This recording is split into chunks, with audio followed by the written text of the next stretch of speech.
नमो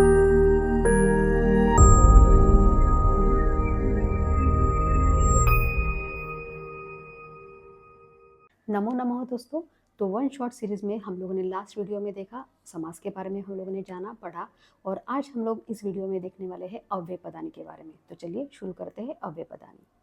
तो अव्यय पदानी में अव्यय जो है इसके अर्थ भी यहाँ पे लिखे हुए हैं। तो सबसे पहले अव्यय की परिभाषा जान लेते हैं। अव्यय का शाब्दिक अर्थ है जो व्यय ना हो, यानी ये अविकारी शब्द भी इसको कहते हैं।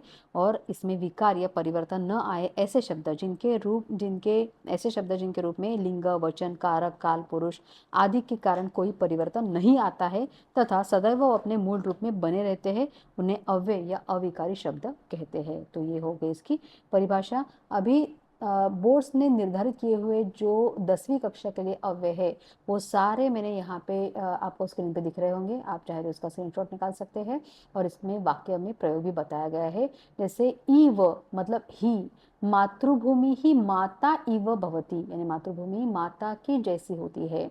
उच्चैहि यानी ऊंचा, जोर से। मेघाः उच्चैहि गर्जन्ति।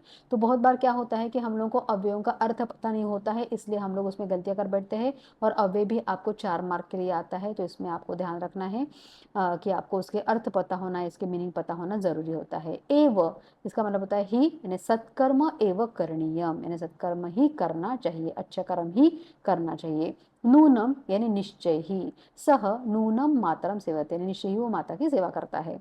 इतस्ततः मतलब इधर उधर, त्वम इतस्ततः भ्रमति या पशवः इतस्ततः भ्रमति, ऐसे हम लोग कर सकते हैं उसका। बिना यानी बिना, पुस्तकम बिना कथम पठिष्यसि, पुस्तक के बिना कैसे पढ़ोगे, या पुस्तकम बिना छात्र न पठति, पुस्तक के बिना छात्र नहीं पढ़ता है, तो बिना के यानी विदाउट। सहसा यानी अचानक, सहसा राम अवदत्, यानी अचानक राम ने कहा। तो वृथा यानी व्यर्थ या बेकार, मूर्खाय उपदेशो वृथा भवति, यानी मूर्ख को उपदेश देना ये बेकार होता है। शनैः यानी धीरे, उद्याने वृद्धा शनैः, शनैः चलन्ति, उद्याने वृद्ध जो है वो धीरे धीरे चलते हैं। इति यानी इस प्रकार, इति मया निश्चितम, यानी इस प्रकार मेरा निश्चय है। माँ यानी मत नहीं, ध्वनि माँ कुरु, पुष्पाणि माँ त्रोटय, माँ मतलब मत, मत तोड़ो, मत करो, तो मत के लिए हम लोग बोलेंगे माँ। यत मतलब जो कि, अयम छात्रः यत मेधावी अस्ति, यानी यह छात्र जो मेधावी यानी होशियार है, बुद्धिमान है। इदानीम मतलब इस समय, इदानीम शांति ही न स्थापिता, या इदानीम अहम पठामि, संप्रति, इदानीम, अधुना, इन सब का मतलब होता है इस समय या अब, अभी, अभी। तो इदानीम अहम पठामि, संप्रति अहम पठामि, अधुना अहम पठामि, तो हम लोग इससे ऐसा इसका वाक्य में प्रयोग कर सकते हैं। ये सारे अव्यय जो है इनका मतलब एक ही होता है, इस समय या अब। यावत तावत यानी जब तक तब तक, तो यावत अहम पठामि तावत तम शयनम कुरु, यानी जब तक मैं पढ़ रहा हूँ तब तक तुम सो जाओ। बहिः यानी बाहर, तो बहिः के लिए, तो बहिः ये अव्यय है, और इसके लिए हम लोग पंचमी विभक्ति लगाते हैं। तो ग्रामात् बहिः देवालय अस्ति, यानी गांव के बाहर एक देवालय है। कदापि मतलब कभी भी, अहम कदापि असत्यम न वदिष्यामि, यानी मैं कभी भी झूठ नहीं बोलूंगा या बोलूंगी।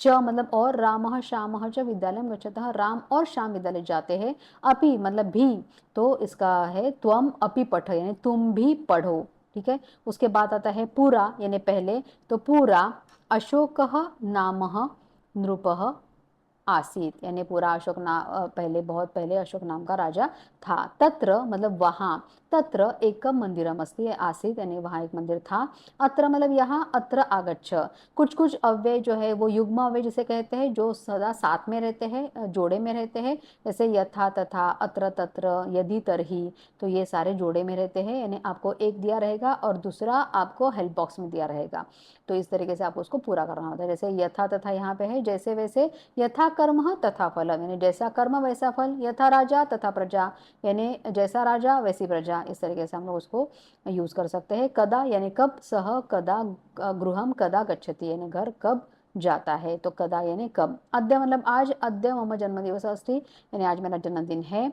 श्वः यानी आने वाला कल, तो श्वः के लिए हमेशा हम लोग लगाते हैं लुट लकार लगाते हैं। अद्य मतलब आज, टुडे, उसके लिए हम लोग हमेशा लट लकार लगाते हैं।